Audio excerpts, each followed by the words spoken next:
Donc, je redonne la parole à Catherine Guyon, qui après nous quittera pour un sommeil bien mérité, contrairement à vous qui allez nous accompagner jusqu'à 8 heures, parce qu'il y a encore des choses extraordinaires qui vont se passer.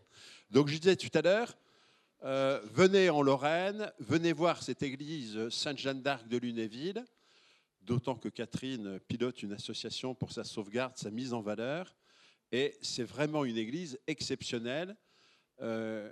Qui mérite toute notre attention. Et quand on a décidé de faire une nuit Jeanne d'Arc, la première personne à qui j'ai songé, c'était évidemment Catherine Guyon, en pensant à cette église Sainte-Jeanne d'Arc de Lunéville.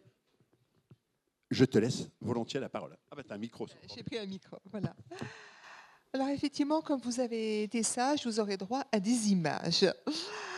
Alors effectivement, dans un discours célèbre prononcé en 1964, le ministre de la Culture, André Malraux, avait parlé des plus de 20 000 statues de Jeanne d'Arc. Mais il existe au moins autant de vitraux. Dans la majeure partie des cas, il s'agit de portraits sur verre ou d'une scène de son épopée. Mais il existe aussi quelques ensembles de vitraux qui constituent de véritables cycles, qui sont situés dans des lieux de mémoire de son passage, à Dormy, Vaucouleurs, Orléans, Compiègne ou Beaurevoir. Pourtant, le cycle le plus original, par le nombre et la qualité des scènes, est certainement celui de cette église, donc Sainte-Jeanne d'Arc de Lunéville, une ville de Meurthe-et-Moselle, à 30 km à l'est de Nancy, où pourtant Jeanne n'est jamais venue. Bien plus, cette église, dont le mobilier et le décor relèvent intégralement de la thématique joannique, présente la particularité d'être la première église paroissiale érigée sous le vocable de Jeanne d'Arc par indulte du pape, par dispense donc du pape, peu après sa béatification en 1909 et avant sa canonisation en 1920. Mais comment s'explique la construction de cette église? Quelles sont les caractéristiques de ce cycle de vitraux et quelle image donne-t-il de Jeanne? Inscrite en 2001 à l'inventaire supplémentaire des monuments historiques pour la totalité de l'édifice, pas seulement pour les vitraux, mais aussi pour le bâtiment, cette église a été érigée en 1911-1912 dans le contexte particulier, on l'a rappelé, de renaissance de l'intérêt pour Jeanne d'Arc au XIXe par la République, mais aussi par l'institution ecclésiastique, qui aboutit à sa béatification en avril 1909.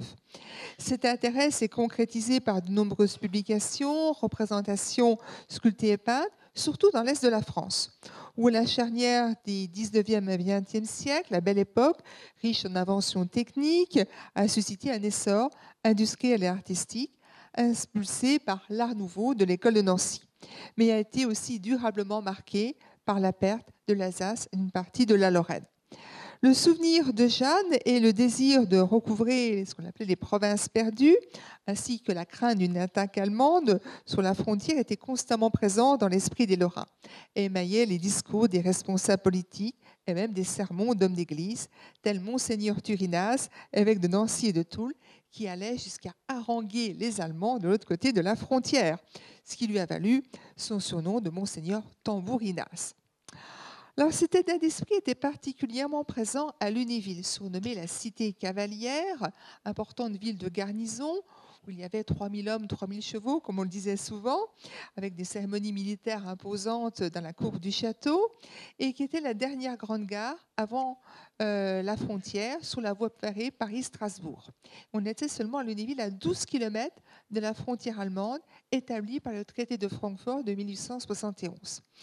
Alors, la ville s'est profondément transformée puisque sa population est passée de 15 000 habitants en 1866 à 25 000 en 1911, plus qu'aujourd'hui même, avec l'arrivée d'Alsaciens et de Lorrains qui avaient opté pour la France.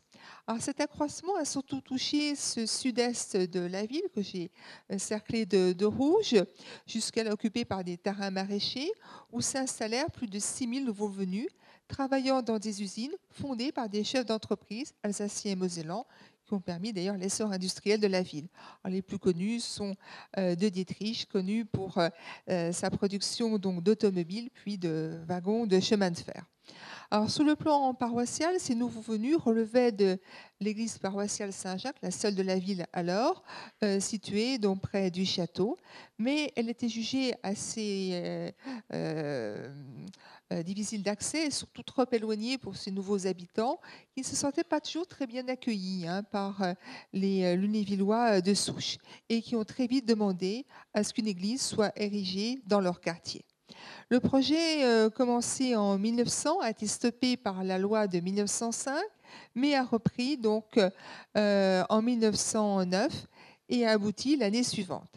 De fait, la paroisse a été donc érigée le 10 juillet 1910 sous le titre de la Bienheureuse Jeanne d'Arc, à la suite donc de ce fameux indulte du pape Pie X du 1er juillet 1910. Car si la Pucelle a été béatifiée l'année précédente, elle n'était pas encore reconnue comme sainte. Or, le droit canon ne permet de donner comme titulaire d'une paroisse nouvelle qu'un saint ou une sainte, d'où la nécessité d'un adulte accordant cette dispense lorsqu'il s'agit d'un bienheureux. Alors, vous allez me dire, mais Dormy, la basilique du Bois-Chenu, oui. Alors, cette basilique est érigée à partir de 1880, mais il n'a pas le rang paroissial. La paroisse, c'est l'église donc du village à côté de la maison natale, dédiée à Saint-Remy. Alors, quant à la basilique du Bois-Chenu, elle a d'abord été dédiée à Saint-Michel. Elle n'a pris qu'en 1926 le vocable de Jeanne d'Arc. Alors, donc, Lunéville compte la première église nouvellement érigée en l'honneur donc de Jade. Alors, la situation est également différente de l'église paroissiale du Touquet, on cite parfois, qui, lors de sa reconstruction en 1911, a abandonné son vocable ancien de Saint-André pour prendre celui de la Pucelle. Donc à Lunéville, c'est une paroisse nouvelle, nouvellement créée, donc mise en place en juillet 1910, où les travaux ont commencé très vite. La première pierre est posée le 17 avril 1911 et la consécration de l'édifice achevé a lieu 18 mois plus tard, 17 octobre 1912. Une rapidité qui s'explique par le dynamisme du curé bâtisseur, l'abbé Gérardin, passionné par Jeanne d'Arc, qui a su susciter l'enthousiasme de ses paroissiens, recueillir les fonds nécessaires auprès de généreux mécènes, mais aussi de beaucoup de gens modestes, venant non seulement de Lorraine, mais aussi de toute la France. La pose de la première pierre s'inscrit d'ailleurs résolument dans le contexte de la béatification, puisqu'elle a lieu un lundi de Pâques, 2 ans presque jour pour jour après les cérémonies romaines. Comme le rappelle d'ailleurs le premier vitrail posé au cœur dès l'automne 1912, on y voit le pape Pie X qui, lors de l'audience à Saint-Pierre du lundi 19 avril 1909, donc le lendemain de la cérémonie, embrasse le drapeau français que lui tend un groupe de pèlerins du patronage Saint-Aignan d'Orléans vêtus de bleu. Par ce geste symbolique, le pape préfigurait ainsi l'union sacrée de la Grande Guerre et appelait à l'union des Français sous la figure commune de Jeanne d'Arc. Des photographies et des cartes postales astucieusement utilisées comme support publicitaire permettent de suivre l'avancée du chantier. L'abbé Gérardin n'hésitait pas ainsi à tendre son chapeau pour recueillir les dons ou à utiliser des décors de théâtre posés contre les échafaudages pour rappeler donc la maison de Jeanne d'Arc à Dormy. L'architecte de l'église, le nancéen Jules Criqui, au début d'une longue carrière, puisqu'il construira une trentaine d'églises dans le diocèse de Nancy, a eu recours à des techniques modernes pour l'époque. Une grue de chantier, c'était l'attraction de l'époque. Et le béton armé dans la structure. Alors, déjà utilisé dans l'art civil, mais appliqué là dans le domaine religieux. Pour l'anecdote, on appelait alors le béton armé le béton anglais. Bon, pour Jeanne d'Arc, ce qui ne manque pas de sel. Toujours est-il que l'architecture de l'église terminée s'inspire d'un château fort, dans lequel on pénètre par un pont-levis fermé par une herse de fer, surmonté d'une tour à l'allure de donjon, éclairée par des meurtrières et flanquée d'échauguettes, tandis qu'une galerie de créneaux fait le tour de l'édifice, tel un chemin de ronde, tout en suggérant un Moyen-Âge, un peu d'opérette, c'est sûr, mais pour évoquer donc l'époque de Jeanne d'Arc, l'église constitue surtout une forteresse symbolique qui garde la frontière. Ceci d'autant plus qu'elle est située quai de Strasbourg et surplombe la voie ferrée qui menait alors en Alsace annexée. Mais elle était aussi une forteresse spirituelle, dans une époque où les chrétiens, depuis les lois anticléricales de la Troisième République, notamment la loi de 1905 et les inventaires de 1906, ont des raisons de se sentir menacés. Alors, l'intérieur est en forme de croix latine et reste dans la thématique médiévale avec l'allure ogivale des arcades et des fenestrages, les écussons, les créneaux dans le mobilier. Elle se présente en tout cas, cette église, comme un vaste espace sans piliers qui offre une vue dégagée sur le chœur et la nef. L'église donc a été consacrée le 17 octobre 1912, jour de la fête de Sainte Marguerite-Marie, en raison d'une dévotion personnelle du curé bâtisseur pour le Sacré-Cœur, en présence de Monseigneur Turinas et de 4 autres évêques de l'Est de la France. Cette église dans laquelle le père de Foucault a célébré la messe en 1913, lors l'un de ses passages à Lunéville, est très vite devenue le siège d'une paroisse active et dynamique, la plus dynamique même de Lunéville, et qui a vraiment exercé un rayonnement sur la ville et ses environs, par son école, sa chorale, sa troupe de théâtre, son cinéma, l'un des plus réputés de la ville pendant longtemps, ses colonies de vacances, et une église qui fêtait tous les ans Jeanne d'Arc, avec aussi donc une Jeanne d'Arc et ses pages en costume. Alors, l'architecture de l'église sert surtout d'écrin à un ensemble tout à fait exceptionnel de 28 vitraux d'une superficie de 400 mètres carrés. 400 mètres carrés de vitraux, dont 26 retracent la vie donc de Jeanne dormie à sa béatification. Alors, il y a 2 scènes non johanniques qui relatent des épisodes christiques, mais font intervenir aussi 2 saints Jean, les 2 saints patrons de Jeanne d'Arc, en l'occurrence le baptême du Christ dans le Jourdain par Jean-Baptiste et le Christ en croix avec Jean l'Évangéliste. Bien visible grâce à l'absence de piliers, comme vous le voyez pour cette photo prise depuis la tribune d'orgue, le cycle johannique offre une grande unité, car il suit un plan d'ensemble élaboré dès 1912 et a été posé par les mêmes verriers, Benoît et Janin, qui sont des verriers donc nancéens, même si la pose fut échelonnée entre 1912 et 1947. Alors, ces vitraux ont été offerts par des notables de Lunéville et de Nancy, souvent dans la mouvance de l'Art nouveau de l'école de Nancy, comme le révèlent les noms de Majorelle, ébéniste d'art bien connu, mais aussi donc de l'architecte André, ou encore le nom d'un mécène de l'école de Nancy, Cartier-Bresson. Alors, l'ensemble de ces vitraux lunévillois constitue le plus important cycle de vitraux au monde, sur le plan numérique, puisqu'il dépasse ceux de la cathédrale d'Orléans, où il y a 11 verrières, 10 plus une qui a été ajoutée donc en 2001, mais aussi les 11 vitraux de l'église du Touquet, les 8 de Menetou-Salon, les 8 de la chapelle Notre-Dame-des-Vaux de Vaucouleurs ou de l'église paroissiale de Dormy, mais aussi les 8 des églises de Compiègne, de Cuiseaux, de Beaurevoir, ou les 5 de la cathédrale du Mans. Si, comme à Lunéville, les vitraux d'Orléans, de Vaucouleurs, de Beaurevoir, de Menetou-Salon et de Cuiseaux présentent une certaine unité, beaucoup d'ailleurs ont été posés par des campagnes différentes, avec des verriers donc aussi différents, ce qui n'est pas le cas donc à Lunéville. Alors, ces vitraux sont de grandes proportions, avec effectivement des personnages de taille humaine, et ils sont donc toujours ceux d'origine, posés par ces verriers d'enseignants Benoît et Janin, qui forment un cycle cohérent qui se déroule dans l'ensemble de l'Église et retrace, tel un livre d'images, les grandes étapes de la vie de Jeanne, et un cycle d'images que je vous invite à parcourir déjà brièvement avant de l'analyser. Alors effectivement, on commence d'abord dans le transept gauche par la grande verrière des Foix, pour poursuivre dans la nef par la mission terrestre de Jeanne d'Arc, que l'on découvre quittant Dormy, avec la fameuse scène de l'adieu à la Meuse, je vais y revenir, devant se défendre devant le tribunal de l'officialité de Toul pour une question de rupture de fiançailles, rencontrant le duc de Lorraine Charles II, à Nancy, venant prier à Saint-Nicolas-de-Port, quittant donc Vaucouleurs par la porte de France pour gagner Chinon, où elle est reçue donc par Charles VII, qui veut la mettre à l'épreuve. Elle délivre ensuite donc Orléans, entre victorieuse dans la ville pour remercier Dieu à la cathédrale, fait sacrer donc le dauphin à Reims, puis assiste au miracle de l'Agny, qui a été évoqué aussi tout à l'heure, avant d'être faite prisonnière à Compiègne, de recevoir la dernière communion dans sa prison de Rouen et de mourir sur le bûcher le 30 mai 1431. Alors, le cycle ne s'arrête pas là, il se poursuit au cœur par sa montée dans la gloire.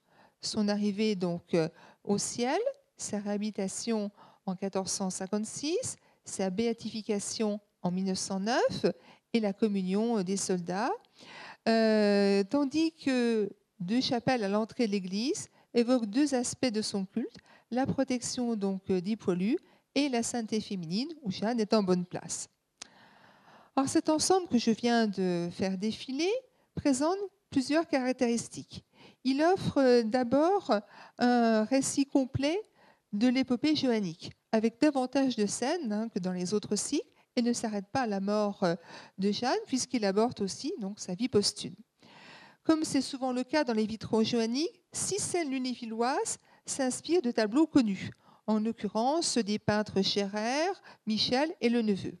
Mais loin de simples copies, il s'agit d'inspiration, car des ajouts y ont été apportés. Des ajouts toujours significatifs. Un rayon de lumière, des colombes, des personnages. Alors, je vais simplement prendre là, 2 exemples pour ne pas allonger, qui sont empruntés donc, au cycle peint par Le Neveu, donc au Panthéon, en l'occurrence le sacre et la délivrance d'Orléans. Vous voyez le tableau d'origine. Et en fait, le tableau a été retourné comme dans un miroir par rapport à celui qui est donc au Panthéon. Donc là, j'ai mis dans le même sens pour vous voyez donc l'inspiration nette. Et vous voyez que l'ajout porte sur l'abbé de Saint-Remy qui apporte au sacre l'orliquaire de la Sainte-Ampoule. Un ajout important parce que le sacre, c'est bien sûr le couronnement du roi, mais c'est aussi l'onction d'huile de la Sainte-Ampoule, qui signifie la force de Dieu qui va désormais aider le roi à remplir sa mission. Donc on vient sur l'aspect spirituel au plus fort de ce terme, du sacre. Quant au vitrail de la Victoire des Tourelles, donc là directement inspiré de Le Neveu là aussi, là l'ajout porte sur un trait de lumière surnaturel qui montre que Jeanne combat, mais sous l'inspiration donc de Dieu et qu'elle est guidée par ses voix. Donc des petits éléments qui sont tout à fait essentiels. Alors, ce cycle lunévillois comporte également 9 scènes tout à fait uniques, créées vraiment pour ce cycle, qui reste sans équivalent même aujourd'hui dans l'iconographie joannique. Alors, 4 scènes concernent les épisodes lorrains.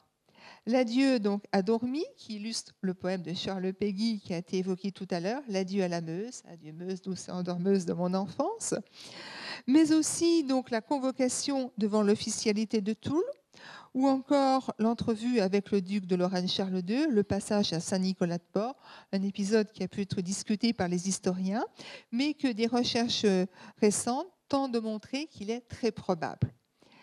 3 autres scènes inédites ne se situent pas donc en Lorraine, mais d'autres lieux de son épopée, en l'occurrence le miracle de l'enfant revenu à la vie donc à Lagny, la communion des soldats et la réhabilitation.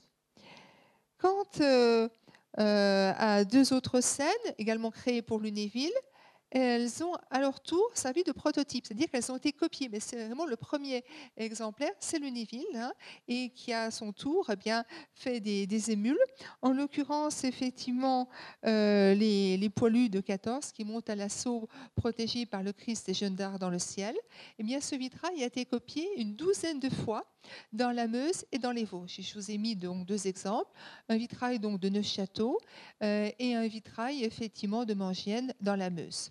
Et puis donc la montée donc de Jeanne au ciel, qui Jeanne, alors c'est le dernier vitrail posé avec un style un peu différent, mais par les mêmes verriers, qui nous montre Jeanne qui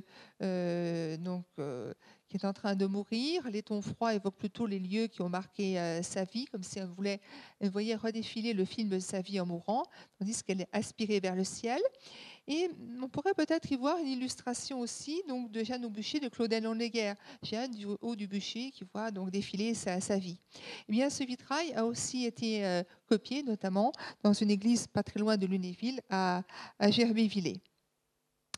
Donc donc véritablement des vitraux qui ont eu donc une postérité, mais qui présentent, vous l'avez vu rapidement en découvrant le site, des qualités esthétiques certaines qui frappent les visiteurs.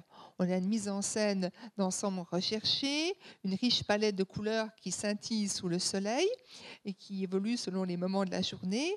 Et puis également donc un grand soin accordé donc au dessin, des visages à la fois expressifs et émouvants, toujours empreint de douceur, de sérénité, un dessin soigné des bâtiments et des costumes, avec aussi une véritable recherche d'ailleurs dans ces costumes, puisque le curé bâtisseur avait sollicité les conseils d'historiens et de conservateurs de musées. Ces qualités formelles révèlent le talent du dessinateur des cartons, dénommé Gilbert de Paris, un nom d'artiste, sur lequel on ne sait pas grand-chose, hormis qu'il a été formé aux Beaux-Arts de Paris. Un encadrement floral, vous l'avez certainement constaté, de lys, de roses, de marguerites stylisées accompagne chaque scène. Et puis son inspiration dans le fameux répertoire de l'Art nouveau de l'école de Nancy, puisque cet Art nouveau est marqué notamment par la figure de Gallet qui disait que sa racine était au fond des bois. Et cette inspiration se retrouve aussi dans les décors végétaux à l'intérieur de plusieurs scènes, avec les ombelles, avec les chardons, emblème de la Lorraine, qui s'y frottent si pique. Il ne faut pas chercher les Lorrains. Le boulot un peu japonisant, l'art nouveau est aussi très marqué par l'inspiration japonaise, mais aussi dans les techniques utilisées, telle la gravure à l'acide, qui donne notamment le beau miroitement de la Meuse, ou encore les superpositions de couches de verre à la manière de Gruber, qu'on voit notamment sur le feuillage du bois chenu. Mais ces vitraux vont plus loin que la simple évocation historique agréable à regarder.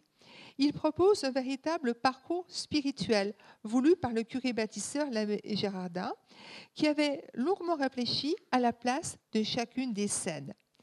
Celles-ci se répondent de part et d'autre de la nef et du transept en s'opposant ou en se complétant.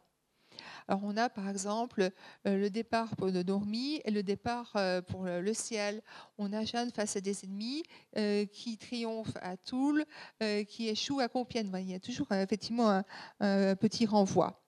Mais plus intéressant encore peut-être, ces scènes sont aussi en correspondance avec le décor sculpté. Et là, je vais rejoindre ce qu'a pu dire tout à l'heure l'abbé Olivier. Effectivement, elles correspondent avec les statues du Sacré-Cœur et de la Vierge Marie, posées sur les autels à l'entrée du chœur, qui rappellent Jésus et Marie, les deux modèles qui ont guidé la vie de Jeanne, dont elle a fait broder les noms sur son étendard, qu'elle rappelait dans l'entête de ses lettres.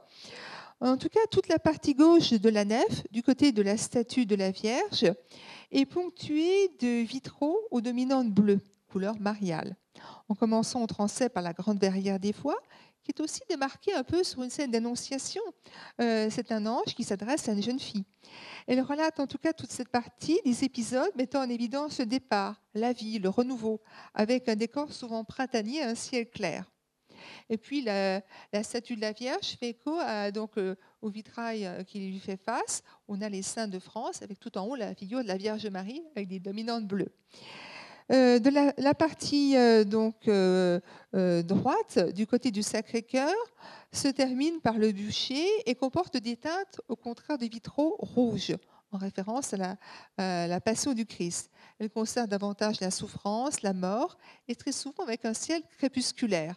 Et là encore, le Sacré-Cœur du vitrail correspond au Sacré-Cœur, effectivement, en statue. Le cycle est bâti ainsi sur un parallèle entre la vie de Jeanne et la vie de la Vierge Marie et la vie donc de Jésus. Ce parallèle avec la Passion du Christ, suggéré notamment dans les vitraux de la cathédrale d'Orléans dès la fin du XIXe siècle, est véritablement fondamental à Lunéville. Ces vitraux s'écartent aussi des représentants habituels de Jeanne au début du XXe siècle. Loin de la fillette soumise ou de la guerrière en armure, ils montrent une jeune femme forte, courageuse, déterminée, entièrement donnée à Dieu. Pour répondre à l'appel divin, elle n'hésite pas à refuser un fiancé choisi par ses parents, fallait quand même le faire à l'époque, ou faire des reproches au duc de Lorraine. Hein, tout de même, aller faire des reproches à votre souverain. Alors, bon, ce n'est pas son souverain, certes, mais le duc de Lorraine est le pouvoir fort en Lorraine. Et en fait, Jeanne dépend donc du duché de Bar, mais le duc de Bar est alors sous l'autorité du duc de Lorraine. Hein. C'est vraiment le pouvoir important dans les principautés lorraines du début XVe siècle. Autre originalité, le cycle lunévillois ne retrace que 3 épisodes militaires, curieusement, hein, Orléans, Compiègne et les Poilus.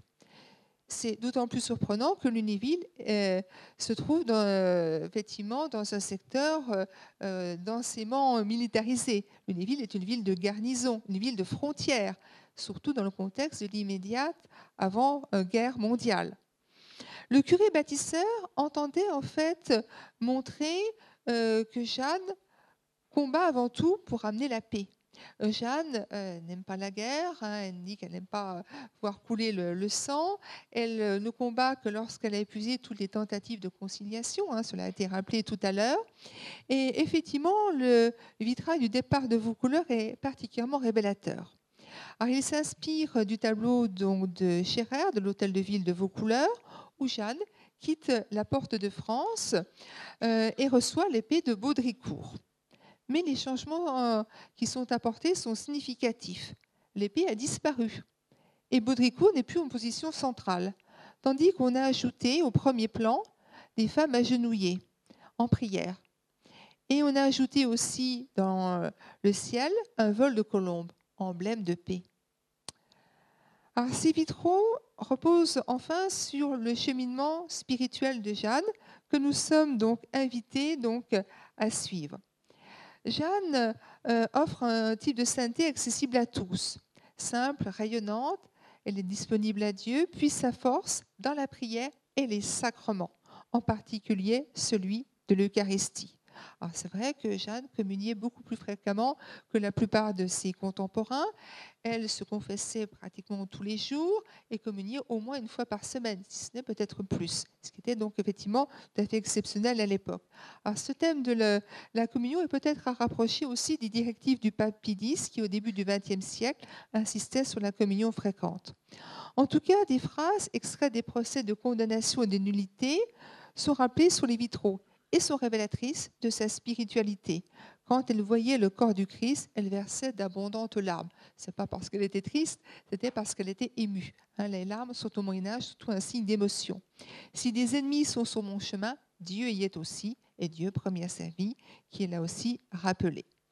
Les vitraux proposent en tout cas un modèle de sainteté unissant action et contemplation, ancré dans une démarche spirituelle, guidée par le Christ et la Vierge Marie, engagée dans la société. Jeanne est celle qui vient mettre fin à ce terrible conflit, la guerre de 100 ans, rendre espoir au moment peut-être le plus difficile et ramener la paix. Loin d'être isolée, elle est accompagnée de tout un peuple en marche qu'elle veut mener à Dieu.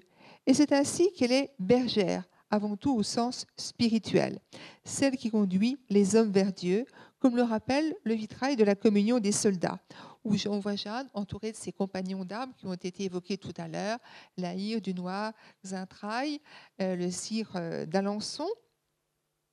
Effectivement, donc, ce vitrail la montre recevant la communion, mais incitant en tout cas ces derniers à fréquenter les sacrements.